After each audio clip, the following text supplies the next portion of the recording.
Okay, so welcome back to episode 4 of the pre-production of this animated short film, The Alleyway, that I'm making.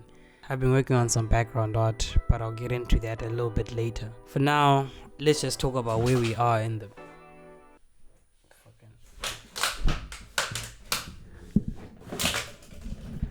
So for now, let's just talk about where we are in the process. Right now, I'm getting ready to start storyboarding, but here's the thing.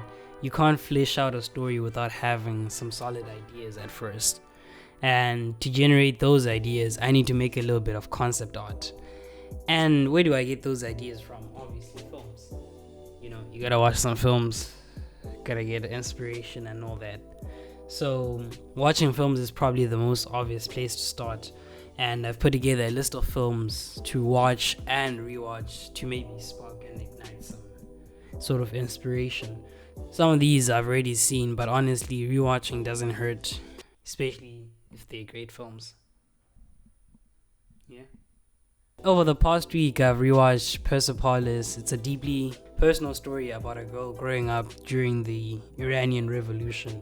The visuals are simply black and white, like a graphic novel. The film reminded me of a lot of YouTube storytime animations. The way it tells such a heavy story in a minimalistic way through narration and visual symbolism is kind of inspiring. What's even more interesting is how some of the scenes step away from the narrator entirely, letting the characters' actions speak for themselves. It's a masterclass in balancing simplicity and depth. So then I rewatched The Red Turtle, and this film is absolutely stunning visually. It's about a man stranded on an island and how his life changes after meeting a mysterious red turtle.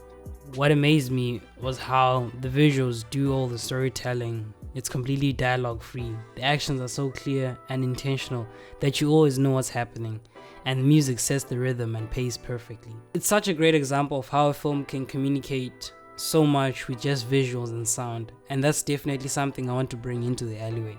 I still have a few more films to watch, and I'll definitely make some time for them, but honestly, I'm so slow at watching films because I literally fall asleep every time. It takes me 1 or 2 different sittings to finish a movie. But anyways, let's just talk about the background art that I've been working on, and it's a really bit of a reality check because I thought it would be done in maybe 2 or 3 hours, but this shit fucking took me 5 hours just to get the sketch. Imagine that. Just to do the sketch, it took me 5 hours. Can you believe that? You know what it feels like to sit here for 5 hours and just... You see how I'm getting the neck thing? If there's literally one thing I'm learning is that art takes time and you can't rush it. Direction is so much more important than the speed. And I'm really just happy that every day we're moving a step forward. And even if the production is sometimes slow in certain areas and certain steps, what's more important is that we're moving forward. At the end of the day, the film has to be made, and I'm confident that it will. By the next video, this background art should be done, and I'll share on how it turned out. But that's it for now, I guess. Like and subscribe. Peace.